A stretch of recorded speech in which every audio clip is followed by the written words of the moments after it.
Hello, ladies and gentlemen. Welcome to ladies and gentlemen. Welcome to NJPW Puroresu review. I am your co-host Andre C. I can't speak as usual, and No. right over here, right over there, it's my co-host, the wonderful, the awesome, the ever wonderful Taco Princess herself. It's Melball. How you doing, Melball? Hi. It's been a couple days since I had tacos. I think I need to rectify that problem. Was it Saturday? Yeah. Yeah. Actually, I had leftover taco stuff yesterday, so. Well, there you go. There you go.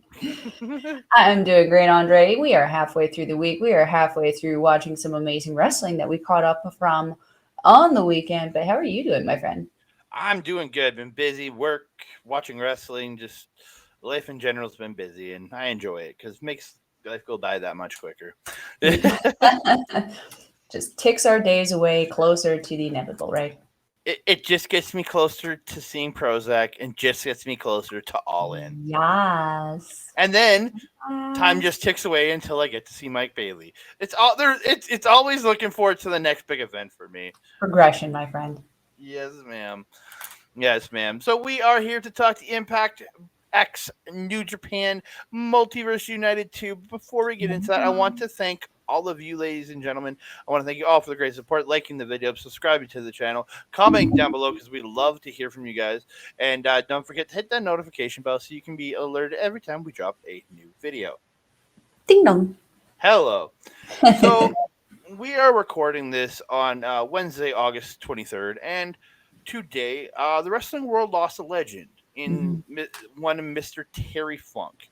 I'm going to bring him up here. Right there. The Funker, guy was a legend. Wanted to talk to him because we talked Japanese wrestling. Yes, he didn't work for New Japan itself, but he had a tenure for 20 years in All Japan, in and out of there with his brother Dory, tag teaming over there, winning the tag league one year. They had a great matches with Sheik and Abdullah, and then Stan Hansen, Bruder Brody, Giant Baba. So many great feuds over in All Japan, which influenced what we are watching today in New Japan Pro Wrestling, because it all leads into the same way. And then he also came back to Japan in the mid '90s, joining the International Wrestling Association of Japan. And this is where he actually had his no ropes, exploding barbed wire boards, and exploding ring time bomb death match with Cactus Jack, aka Mick Foley. I had to read that just to make sure it's literally written that way. Sounds like a Zack Sabre Jr. move. Yeah, it was but yeah, that's one of the more legendary Japanese death matches coming from Mick, and he got to wrestle his idol in Terry Funk on that match. So we did lose Terry Funk today at the age of 79. He led a long life, and I think we can finally say Terry Funk is retired from wrestling, because even up till just recently we couldn't say that because the man kept coming back, but the man is now finally gets to retire and join that association in heaven, I guess. The Heaven Wrestling Association. I was gonna say, let's be honest. He didn't retire. He's just wrestling in another. Oh yeah, he moved on. He moved on up to Wrestle for God. There we go. So yeah, I just wanted to give a quick shout. Yeah, I just wanted to give a quick shout out to Terry Funk, who his mark on Japanese professional wrestling and professional wrestling as a whole, with ECW, with everything. Just the guy. He influenced it all, and appreciate what he did for the Japanese professional wrestling scene. The crazy stuff and the great technical wrestling stuff that he was known for in his younger days. So we'll miss you, Terry. Very sad. Yeah. But we are going to move on. We're going to talk some Impact X New Japan Multiverse United 2. We got this show. Yeah, I got to hang out with Mel, and we were supposed to live stream a watch along with our girl Astrid, but glorious chaos. We're not gonna say anything specific happened. It was just glorious chaos of 3 disorganized people trying to plan something organized. Well, and when one of the people didn't show up to where I'm watching it till showtime, and other people thought it was at other times, it just glorious chaos. We didn't get to, but we did just jump onto thing, and we did hang out with Astrid throughout the show and just chatted with her as we all Mhm. watched the show. So I really did enjoy that. So I loved watching it with you too. It was a great time.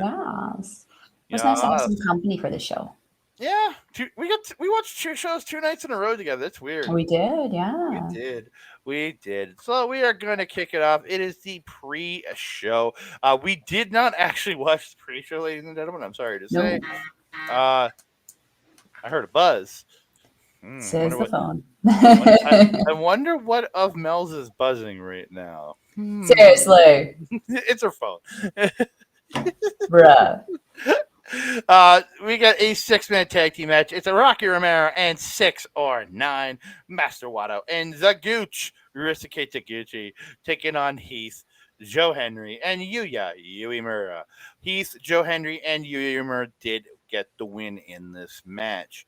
Uh, yeah. So again, just little spot and young lion on the women team there, or I excursion lion, mean, whatever I'm you not want to gonna call it. lie. Let's look at the teams though. We got 3 juniors in Watto, Rocky, and Taguchi taking on 1 junior in Yu Yomura and 2, I would say, heavyweights in Joe Hendry and Heath. Yeah. Do we really Yep. think that there was going to be another outcome on that one? Maybe the juniors pinning Yuya Uemura. Maybe that's about it.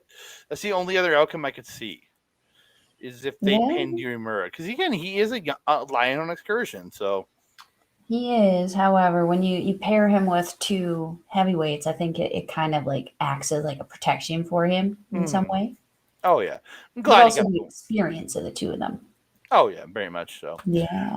We move on. It's the other countdown to the multiverse match. It is Impact Digital, the Impact Digital Media title. Kenny King defending against Yoshinobu Kanemaru. Sad to say, Kenny King retained his title.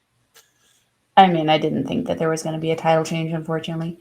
I I would have just wish loved I to. got to see this match.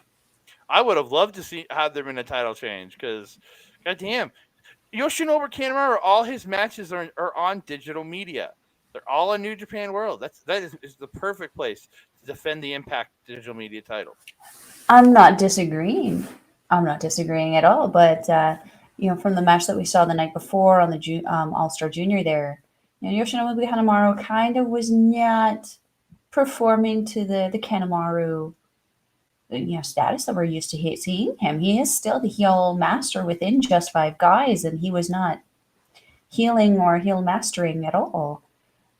So I would like to kind of try to get a hold of this match and see what kind of happened with this one before I kind of say anything more on it. But yeah, Yeah. if it was any indication of how he performed the night before, sad. We move on to the opening match of the pay per view itself. It was an 8-man scramble. It's Chris Sabin, Frankie Kazarian, Mbushi, Rich Swan, El Desperado, Yo, Mao, Mao, Mao, and Kevin Knight. 8-man lockup at the start. Like it was great to see. And then Mhm. Mao's like going like around, like just doing those weird, most erratic movements. Because you were Yeah. cooking, because you were working on the chicken wings at this point, and Mhm. I couldn't stop laughing at Mao. He was just so gosh darn entertaining. He was really funny in this one. Yeah, this was definitely more of a like a comedy match, I Mm. think, to open up the show. Yeah, like a good, like it kind of like a mix of X Division and comedy in this match. Like you got some Mhm. really good wrestling, but then you get some really fun. You get some funny, humorous spots in here. Uh, Mhm. Elball sitting there calling Rich Swan Rich King.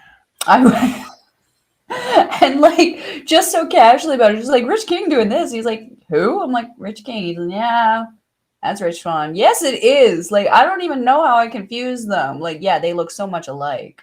Oh That yeah, full so head of hair full, that that Rich full head of King hair. has. Rich King with his deep tan. That deep tan and that full head of dreads. Jesus, Murphy, help Uh, us. Kaz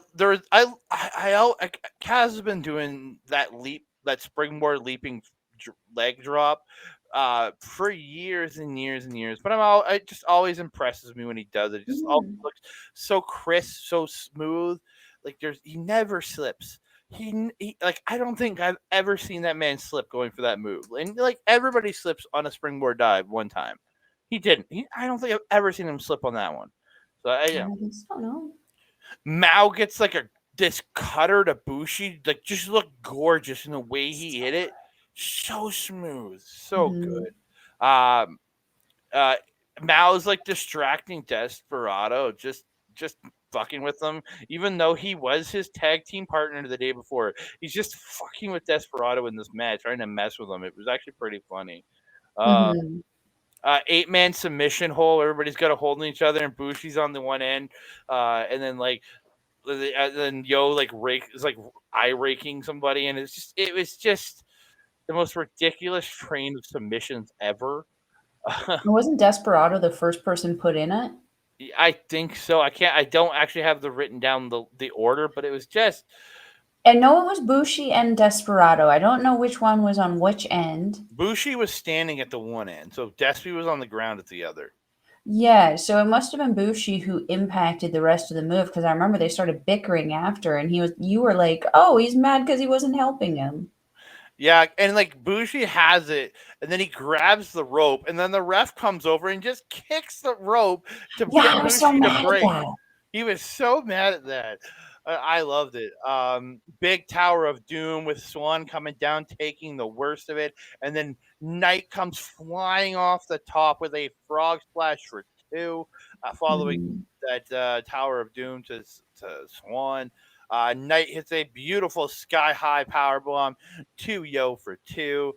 Kaz gets the slingshot cutter to Kevin Knight, and Desperado then hits Kaz with a rough looking spine buster. And then Saban comes in, picks up Yo, hits the cradle shock, and gets the win. And then after the match, Bushi decides, I'm just going to spit in Saban's face and blacklisted them. I mean, all's fair in love and war, right? Very true. Very true. I mean, I think the crowd would have been disappointed if they didn't see Yeah. someone get misted, especially with Bushi. They brought him Mm-hmm. over specifically just for that. Yeah. But Pretty much. yeah, it was actually interesting because, like, not gonna lie, I kind of forgot Saban was in this match at one point. He just kind of Mm-hmm. disappeared. Same with Kazarian. Kazarian was there and he did his stuff, and then suddenly I didn't see him again. I was like, "Where'd you go?" Mm-hmm. But that's kind of also what we kind of expect in some of these big kind of cluster matches. Essentially, is you lose track of a person or two who's recovering or taking a nappy nap or reading a Mm-hmm. comic book or something on the side there, waiting for their turn. Um, yeah, this one was a fun opener, fun little comedy bit, Mm-hmm. especially with the little almost thumb bum spot. Close, but no, not that cigar. Thank goodness. We move on to a tag team match.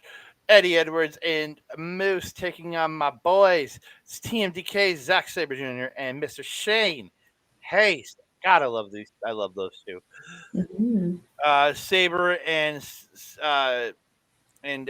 I wrote Zia Straight and Sabre. Why the heck did I write it like that?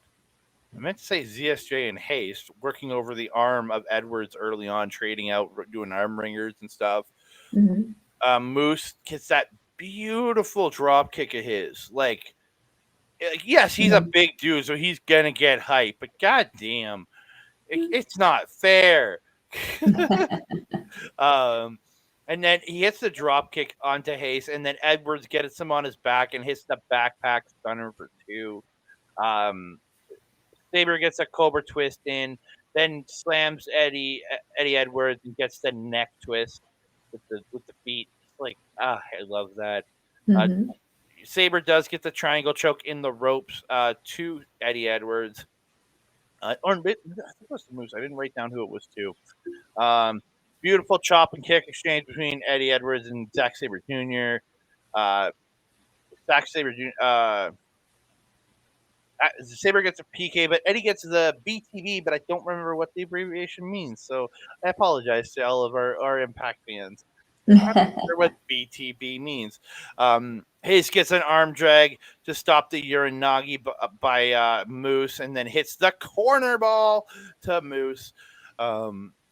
Moose that hits a headbutt, then a Uranagi to Hayes.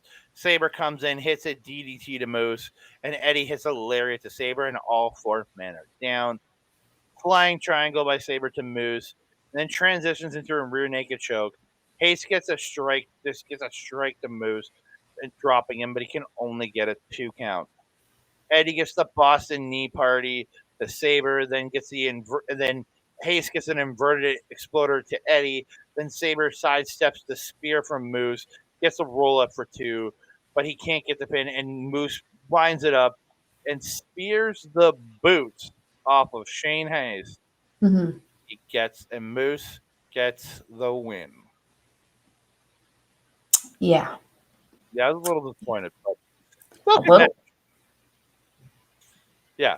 You certainly expressed more than a little malcontent for the result of this match. But we gotta remember though. We say it's not fair with Moose, but I think it is. Here's why. He may have been blessed with that beautiful drop kick, but he was certainly not blessed with that goofy little frickin' run canter thing that he does when he's supposed to be running. That weird little flutter step thing that he does. Yeah. He looks ridiculous to see this big guy not taking a full stride, just kind of behind you. That being said, though, I really was impressed with Eddie Edwards in this one. I know I've seen him a few times on a couple other Impact like pay-per-views that I've watched, but like his work was really, really good, really crisp. I know you'd mentioned that he's kind of like fluctuated in his career, both professionally and physically. He's kind of at a good place right now. I feel like his work and everything about him is just kind of at a really, really good level. He had an impressive look. He had an impressive performance. I thought he held his ground really well against TMDK. I love watching TMDK. I mean, Zack Sabre Jr. is just a freaking magician when he gets into the ring and starts doing things. I was very, considering how the kind of like the G1 ended, Shane Hayes kind of was given that little bit of hope and had it a little snatched away. I would have appreciated if they could have given him a little bit of a nudge in this and kind of, kept things going, especially on the high from Fujita's win the night before, because it's kind of looking like Ichiban Sweet Boy, he's the newest guy. He's the youngest guy out of the dojo. He should be the one taking losses and stuff like that. Despite the amazing tutelage that he clearly has from Zack Sabre Jr. and the rest of TMDK, the fact that Shane Hayes is kind of on a losing streak right now, no bueno. Doesn't make things look good for them when they're trying to go after the IWGP championships. Yeah, it's not bueno. Definitely not bueno. No. But like I'll say this, Eddie Edwards, like again, I watched him in his American Wolves run with Davey Richards. I watched him winning the ROH title, and I've always thought this man is an incredible professional wrestler. It's only in the last few years when he came to Impact and has just been able to create and learn and develop into this amazing character that has influenced everything he does in the ring, because it feels more like, it doesn't feel like he's a video game character hitting all his big moves. He feels like a guy that's flowing from move to move, from sequence to sequence, great psychology, and just this. I don't know. I think Eddie Edwards is arguably one of the best guys going right now, and he's just so underrated because, and again, nothing against Impact. I love Impact, but it's such an underrated program because people wrote it off a long time ago, and he is doing some incredible work there. Yeah. Let's hope that this work can really help, because lately, as you mentioned, it is incredible work. Let's hope that can add to the momentum of Impact's, pick up some momentum going into 2024, especially. Let's hope so. I really hope so. And they did say on the broadcast that Impact and New Japan have a full on working relationship now. So I kind of hope to see like a guy like Eddie or a Moose come over and mix it up with some of the New Japan guys. Oh, could you imagine two big boys, Moose and Hikuleo? Because Hikuleo has that comparable speed and flexibility that Moose has. He just has a longer stride. Mm-hmm. He doesn't do Yeah. the And flutter kick. there's all these really cool things that we could be looking at, like with what Impact's 100%. doing, and I really want to see.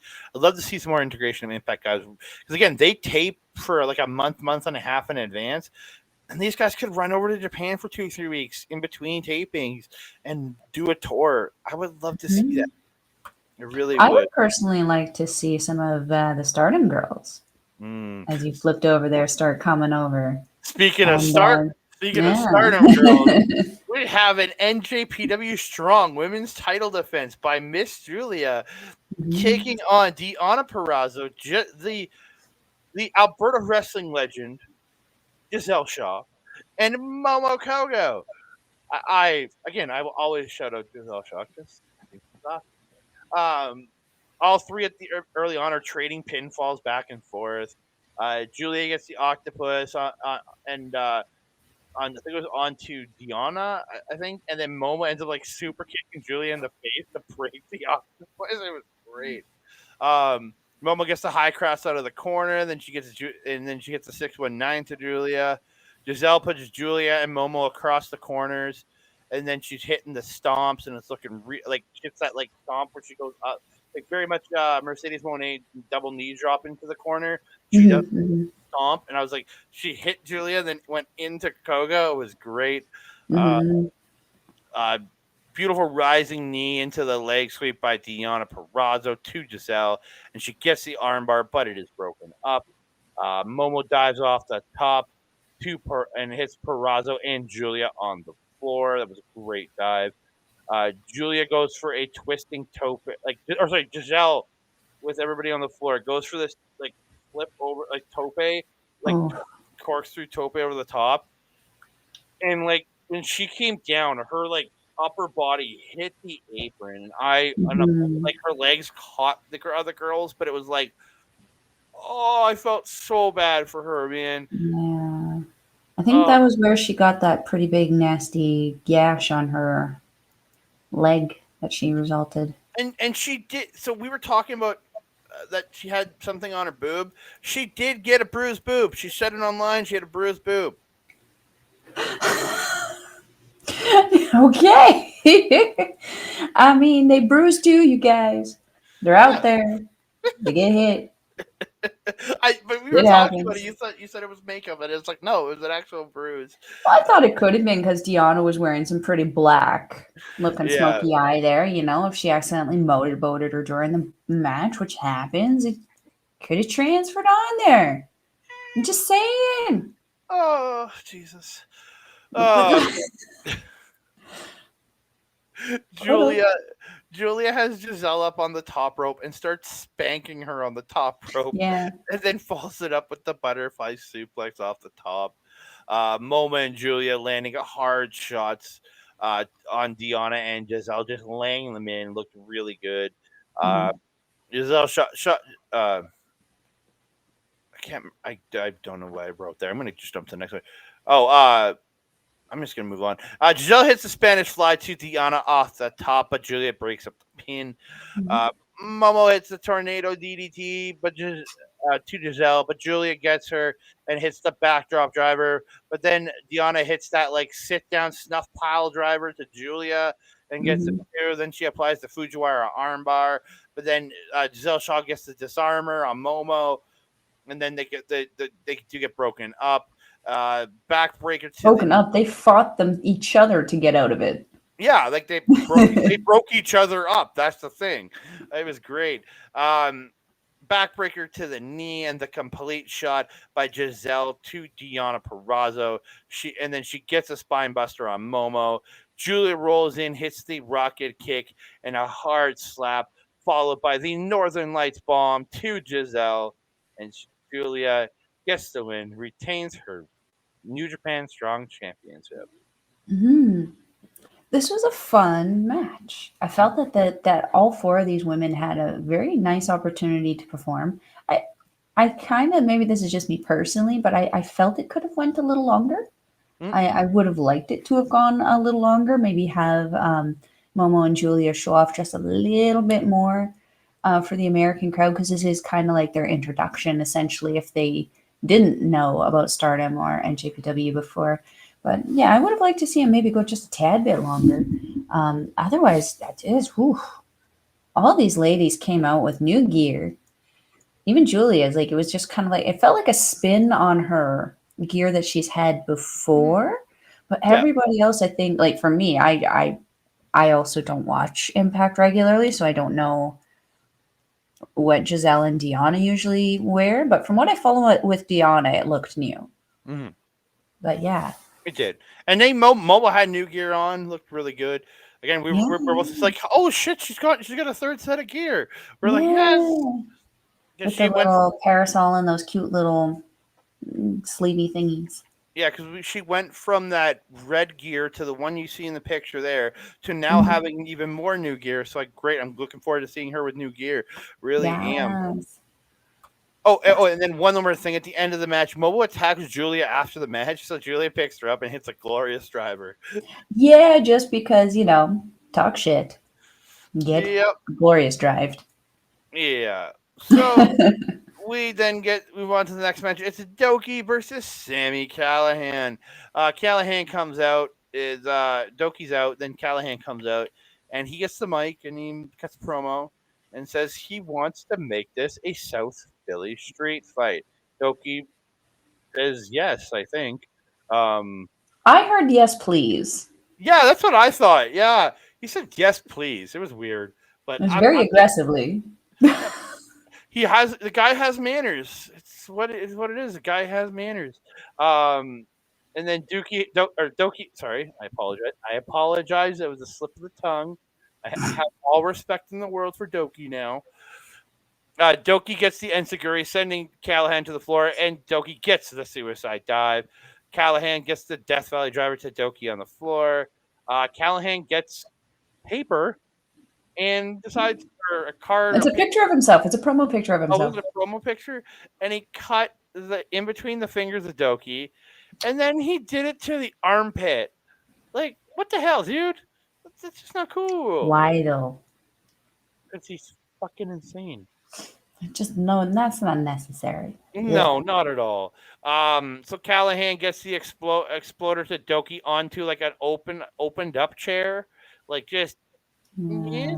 Mm. Callahan puts a chair in the ropes, and then he goes to spear Doki into the corner, but he misses Doki, and he ends up spearing it, like going headfirst into the chair. The dumbass. Um, Doki using the kendo stick, then holds Sammy Callahan into a chair, then piles chairs on top of Callahan and hits the stomp off the top for two, like onto the chairs on Callahan. It was great. Callahan stops the daybreak into the chairs and hits a magic screw, pulling a move out of the pocket of Sonata, Doki's leader. Um, Doki then gets the leg scissors to Callahan and sends him into a ladder, then hits the daybreak for two. Doki hit Senton's onto a ladder, and it looked just like he killed himself. And Callahan gets the lariat, but only gets one. Then he hits the cactus driver, but he only gets two. And this is where the refs are saying nobody kicks out of the cactus driver. Mm-hmm. Doki's pretty tough. They're trading headbutts while sitting on chairs. And then Callahan grabs Doki by the crotch. It was just got a handful of the meat and potatoes. Uh, Handful Doki. yeah, and then hits the cactus driver in 97 through the stacked up chairs, and Sammy Callahan gets the win. Great I match think, for a street fight and hardcore. I enjoyed it. yeah, I was just gonna say, like, this was pretty tame for a hardcore match, and I'm happy about it. I didn't want to see blood and guts and shit that Mm, we usually have with stereotypical hardcore kind of matches. I felt that this was pretty good. It was palatable for mm, me, especially considering we're coming off of a show where we just watched June Kasai. Like, mm. yeah, this was this was tame, and I was happy about it. I this was the match I was really not happy with the results because this was another one where we have Doki, who's a junior, very obviously a junior. Like he may have plumped up those arms, but he hasn't plumped up everything else. He's leaned out. He's gotten a little calisthenics cut. He's cutting in the waist. He's getting a bigger upper body, but like he's not a heavyweight like Callahan. Mm. So it bothers me when I see, because it's like if someone's going to have a problem with an intergender match, they should have a problem with a junior heavyweight match as well. It's Mm. essentially the same thing I don't to have a me. problem. I don't have a problem with either. So Hmm. I don't either, but it needs to make sense. And for me, this one didn't really make sense. I Doki, yeah, they wanted to put Doki in a street fight, and Callahan was the guy to and put him that's with. fair. I just think he probably would have been better in the opener, and maybe someone Yeah, else in this spot would have been better.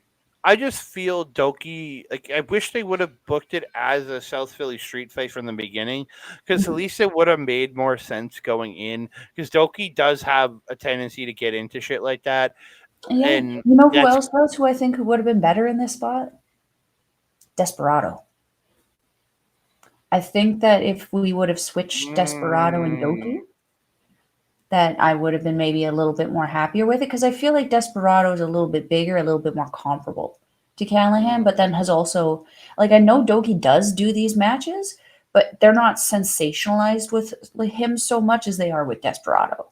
Yeah, because Despy again, like you said, just came off Jungus High, Yeah. so yeah, there is. Yeah, that would have been interesting to see. That being said, though, I love that they gave Doki an opportunity to be in a singles match Oh because yes. it gave him an opportunity to show off because like Daybreaker is pretty freaking awesome. Oh yeah. Heck yeah. Oh heck yeah. Yeah. We're gonna move on. It's a junior tag team match. It's Yeah. this is all New Japan right here. Yeah, United baby. Empire's Francesco Akira and TJP versus a newly formed team of Kosei Fujita and Robbie Eagles from TMDK.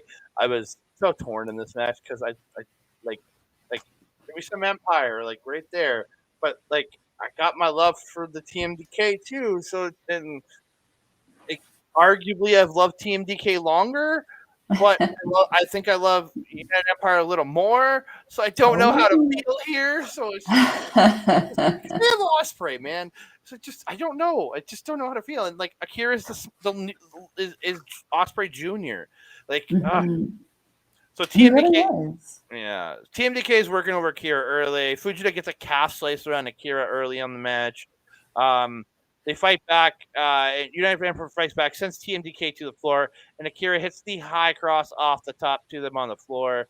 They get their electric chair sent on to to Fujita in the ring. Um, Mel says the Fuji do is all messed up. They did. They messed up the Fuji do. Oh, that scarily rolls off the tongue. Fuji do. Fuji do. Uh, TJP gets the lace wash, but Fujita stops the running boot and gets the running forearm. Eagles, like just the guy's ability in the ring, it's just like dynamic as fuck. He is Oh so yeah. Hmm. so smooth, so just like he's so good.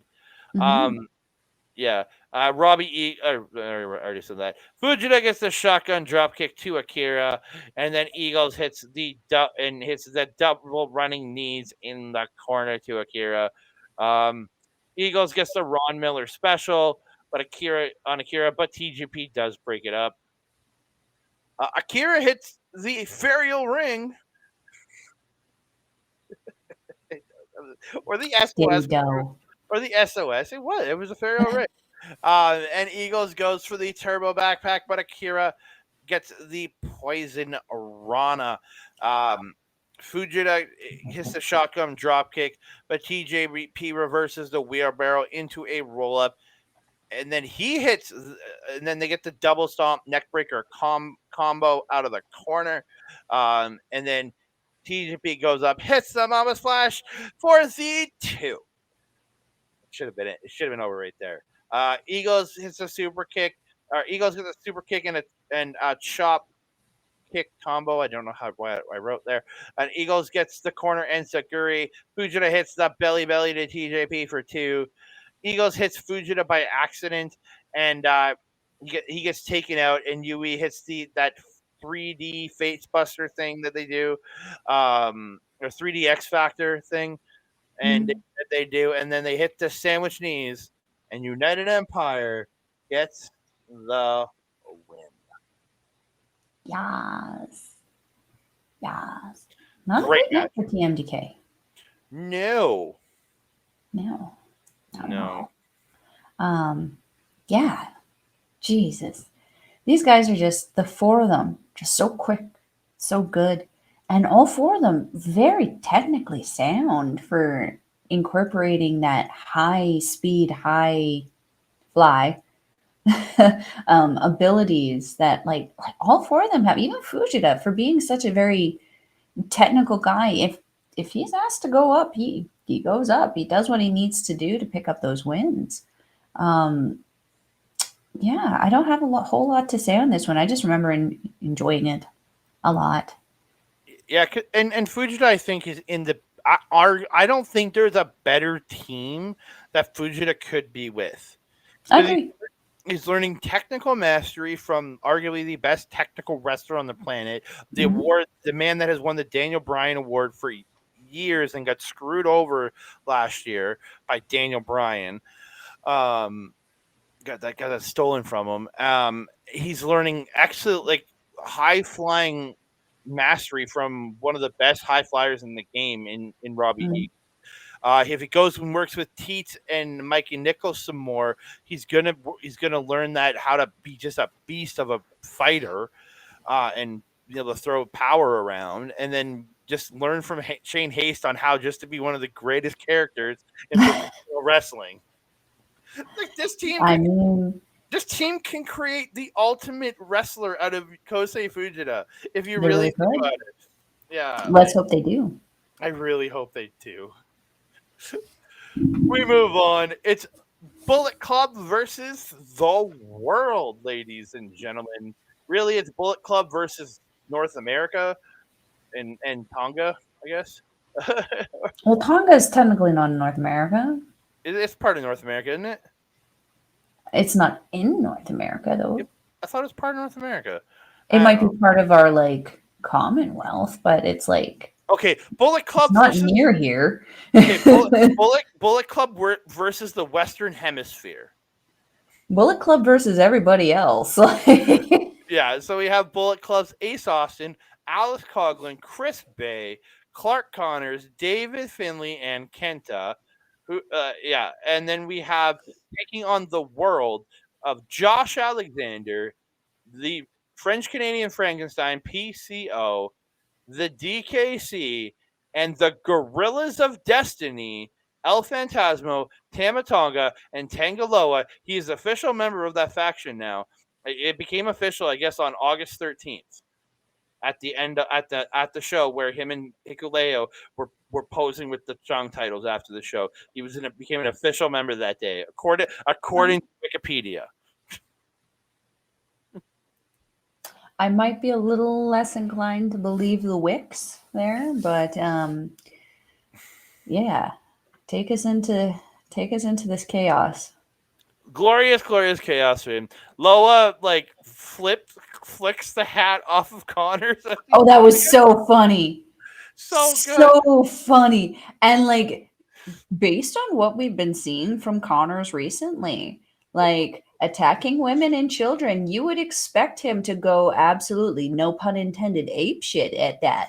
And he was surprisingly reserved. And I just sat there like thinking to myself, you're all fucking talk until someone a little bit bigger than you comes up and flips your hat off. Then you're just sitting there like, "Meow, meow, meow, meow, meow." Yeah, pretty much. He's not a woman or a child, so he's not going to attack him. Damn it, Tonga. Yeah. Didn't qualify. Tama sends Finn to the floor, hits a beautiful plancha over the top, and then an all-out brawl just starts on the floor. ELP, as I wrote, twerking the nips of Kenta. Yeah. He was That was a tweaking thing those that nips, but happened. I just like calling things twerking more fun. DKC getting that beautiful running cannonball looks really good. Probably like number 8 or 9 on my cannonball list. That's fair. Because my top is Colton Kelly, then Shane Hayes, then you. Those are my top. Those are the top 3 cannonballs out there right now. Doesn't the thickness do a cannonball also? He does, but those are my top 3 cannonballs. Thickness has a top 5 cannonball. Don't get me wrong. Okay. But those are my top 3. Josh Alexander just eating people around with those Germans, just throwing people, just throwing them across the ring. It was absolutely phenomenal. Ace Austin hits a beautiful head scissors to Alexander off the top. Looked really, really good. Ace uses a card in the place in between the fingers of Alexander. Like why did we have to see this again? Yeah. Josh Alexander stops the double suplex and suplexes both members of ABC, Chris Bay and Ace Austin. ELP gets the tope suicida, then hits to Bullet Club on the floor, then comes back and hits the swanton, and then the lion salt on. I can't remember. I didn't write who onto who, but the pin does get broken up. The World Gang attack Finley. PCO gets the choke slam. DKC hits a frog splash, but he only gets 2. Alexander stops the G2S and he catches the knee as he comes down and turns it into a beautiful ankle lock.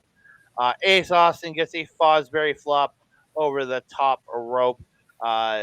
Beautiful. And then PCO follows it up with the mope, but he gets and he goes up and hits a moonsault. The fucking psychopath. DKC in the end gets hit by the power bomb from Finley, and Finley gets the stack and gets the win. I'm not gonna lie, I kind of expected DKC to be the one taking the pin on that. Me too. Unfortunately, it's just on the totem pole of stuff, both on his team and the other team. It made sense. Right at the bottom. Yeah, yeah, he's bottom. PCO, how the frick is he alive? How? And why? Remember, because Dr. Frankenstein keeps bringing him back to life. Please. Elsa, that shit. Let it go. Oh my gosh. Every time, like, there were so many moments in this match where he got into the ring and I was like, he is a deer in a headlight right now. He has no idea what he's doing or where he is, or like he's just come out of an episode and he's just like, these are my friends. Like, Pretty much. Man. Pretty much. Yeah, there was a lot of, with him specifically, he did nothing wrong. He performed very well. There was just moments where like the rest of the team, including DKC and Josh Alexander, would get in there and be like, we're winning. And then there'd be PCO just sitting there on the outside of the kumbaya circle going, ah, ah. Like, he looks so bewildered at times. And I'm like, I love and appreciate that he's working, but like, someone, please start paying into the PCO retirement fund. Let this man go. I would rather see him helping make matches than actually being involved in them right now. It scares me every time I see him go out there. But like, thank goodness that he was with people who knew how to take care of him and make sure that he made it through the match. I mean, you couldn't have asked for better teammates and a team to go against in that respect, because like Kid wasn't there. If Kid was there, I'd be a little bit more concerned, but we got Coughlin in there. He's a little bit more controlled. Very much so. Very much so. Bullet Club worked very efficiently, very effectively together, considering Bay and Austin aren't typically like this is their kind of first, we're going to say, romp with this kind of, um, Yeah, because what, they were Jay White guys. Like yeah, Bay was a Jay White guy who he brought Austin into the club, specifically, yeah, yeah. and then they haven't really been involved with Bullet Club since Jay left. So it's nice to see No, it working in properly. I mean it's very obvious at this point which side they've chosen because they Mhm. could have went with either, but with Juice and White being on AEW, no, They can choose that side. nobody chooses that side. Nobody, sir. But yeah, they could have really taken any side on the Bullet Club conundrum, if it as you will. Um, I would say, arguably, for the two of them, they did the best decision. Oh yeah, very much so. So we Good for move them. on. It's the semi-main event of the evening. It's the four Mhm. of the men who are on the thumbnail for this video. It's Leo Rush, Trey Miguel taking on Hiromu Takahashi and Mike Bailey. Right now, Leo is the current Impact Wrestling X Division champion, and Hiromu is the IWGP Junior Heavyweight champion. Mhm. Lots of great back and forth early on in the match. Hiromu with the dragon screw leg whip to Trey. Speedball kicks by Bailey to Trey Miguel. Leg trap German by Trey to Bailey. Michinoku driver by Leo to Bailey for 2. Inside out moonsault with that springboard inside out moonsault by Mike Bailey. I always am scared when somebody does that because I feel like they're gonna like hit the apron going from the Mhm. outside to the out, but he's hit it successfully every time. So he hits it onto Trey and Leo on the floor. Hiromu then hits a dive onto Trey Miguel. Then Leo comes in and Lopez Hiromu Takahashi. Bailey and Leo Rush trading awesome kicks in the ring to each other. Look really good.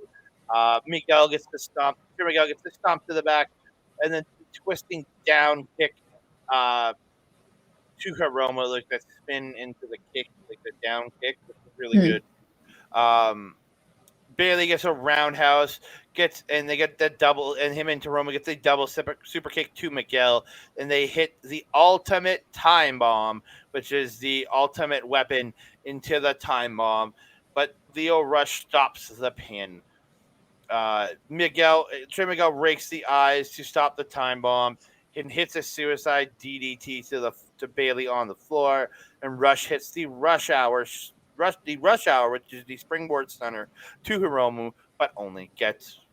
I wrote 3, but he only got 2 there. I don't know why I wrote 3.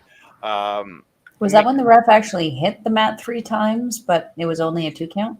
That might be why I wrote that. That might be it. Trey Miguel comes off Leo into a meteor to Bailey off on the floor. Romo gets the knees up for the final hour. Gets the DVD into the corner to Leo Rush. Rush then punches Hiromu in the dick when the ref is distracted and rolls him up and just puts a big flat black mark on this match with the finish, and he gets the win. God damn it! You said he was a heel, though.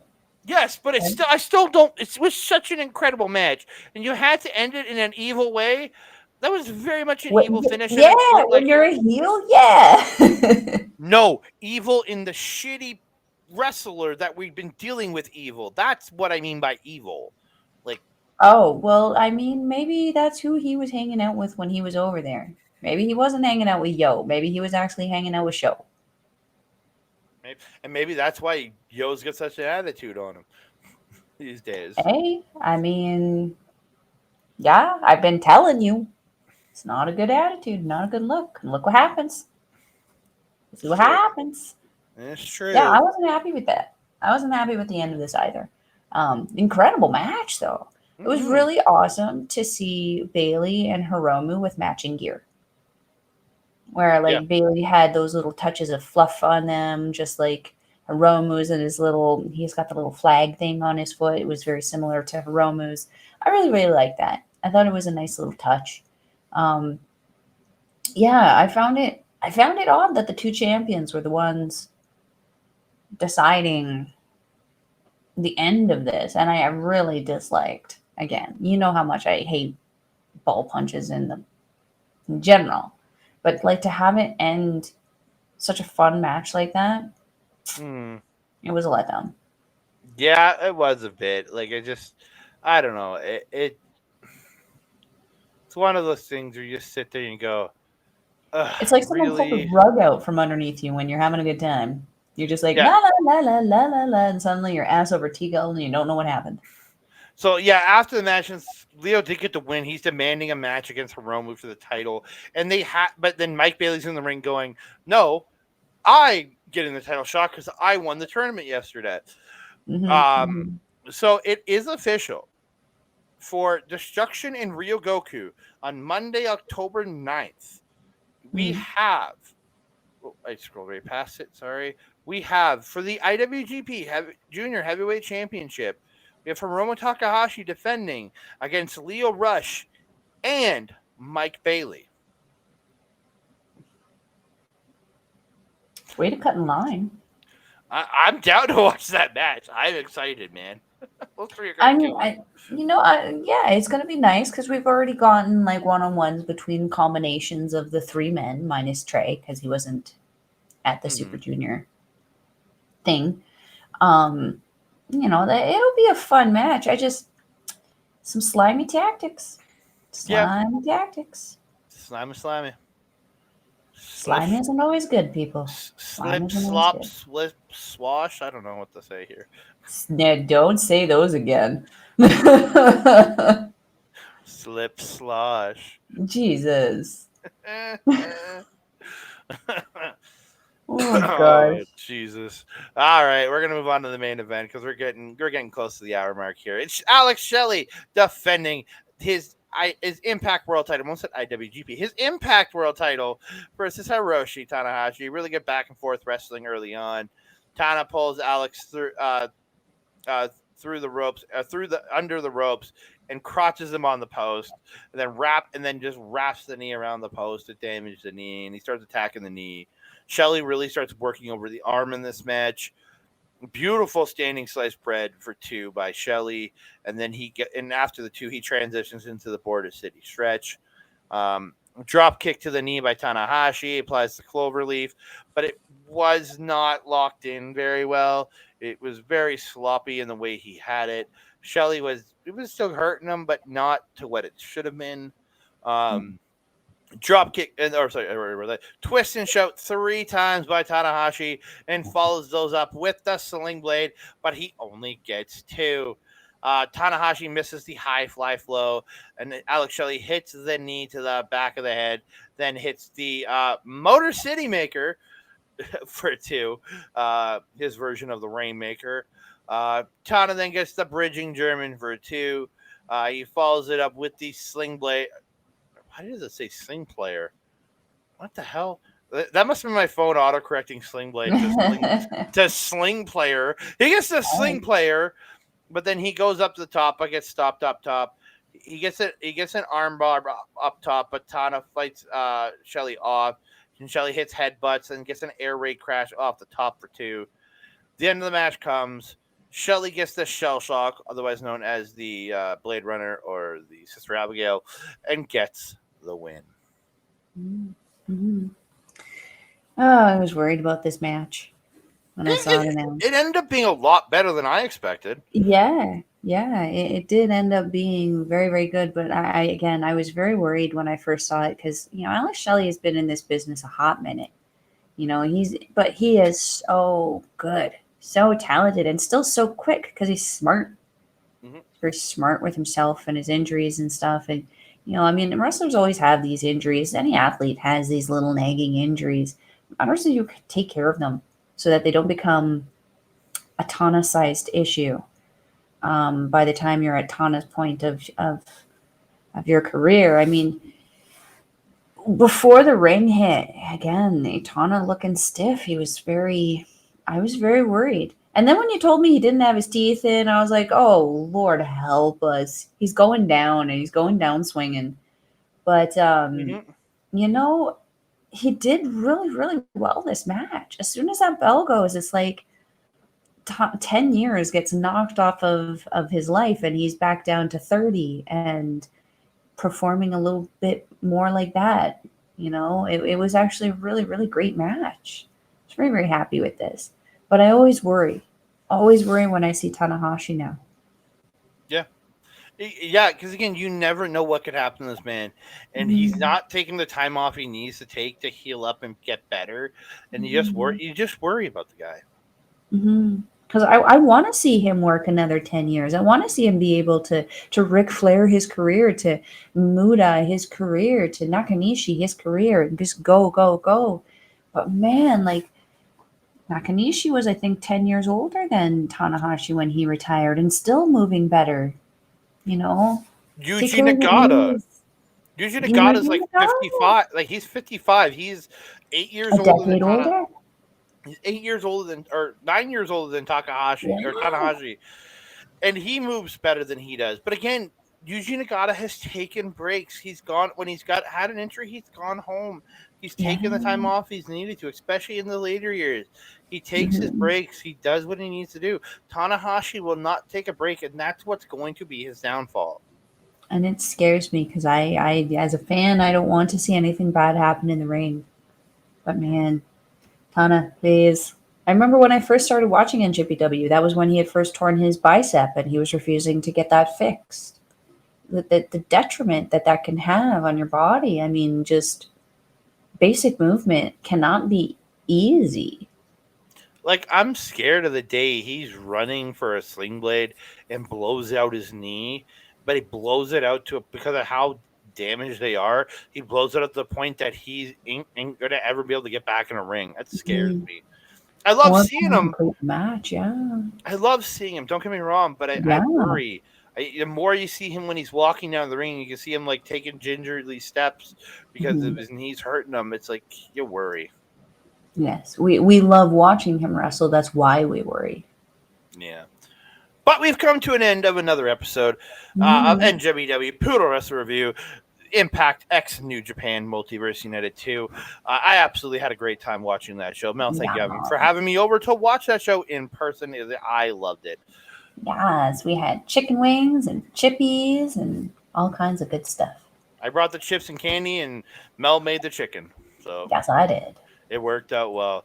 So we're gonna get out of here, but before we get out of here, you can we're gonna give her everything where we're gonna be. You can find me at X Mastodon, Blue Sky, Hive at that Canada guy, TikTok, Instagram, and Threads at that Canada. You can find me on Facebook right over here at the Andre Melball Wrestling Talk Facebook page. You can also find me in the comments on our Facebook on our YouTube page.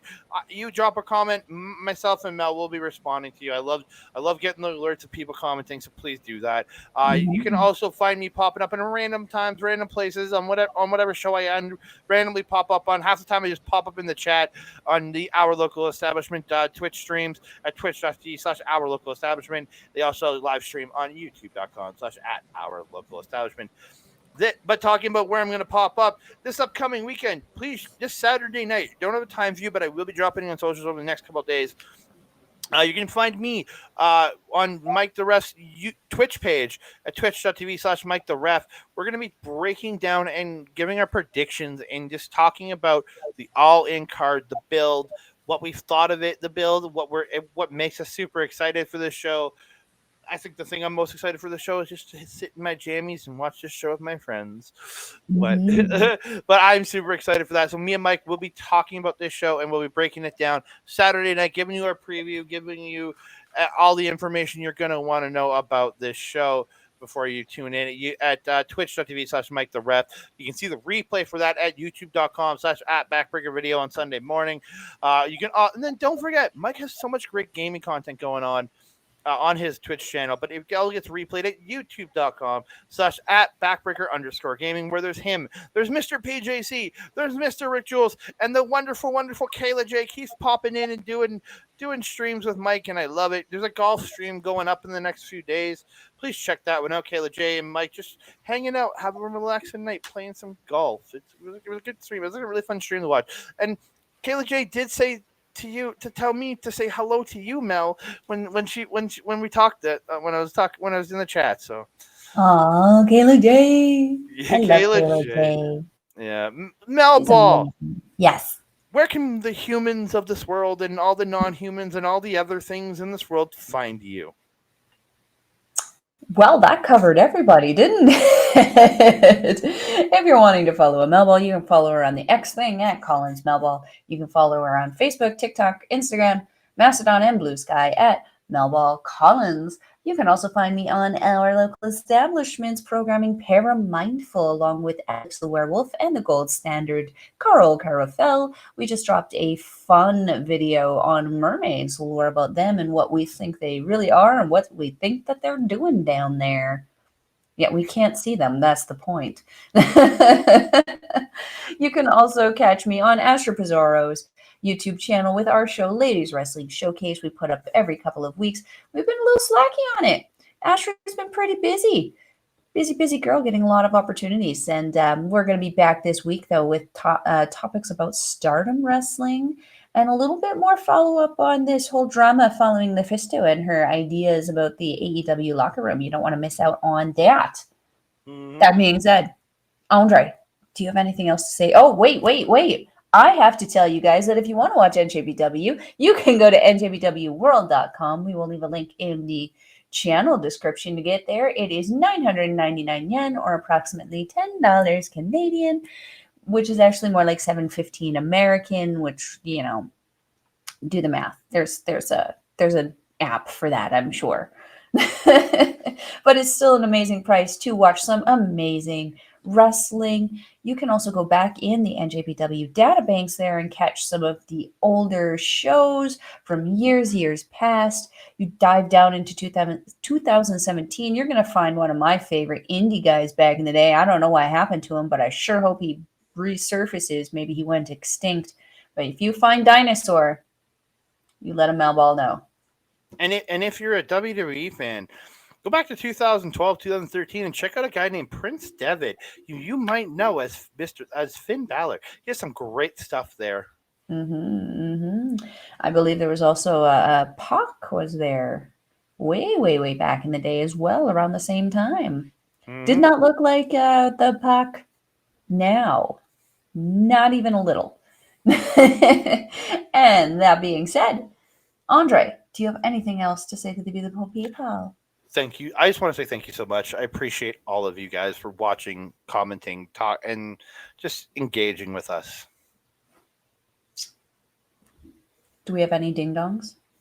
Oh, and hit the notification bell. Ding-dong. Hello. Missing our own cues. And that should be an indication on what we need to do now. That being said, I'm your Melball. Over there is Andre. We will see you next time. Adios.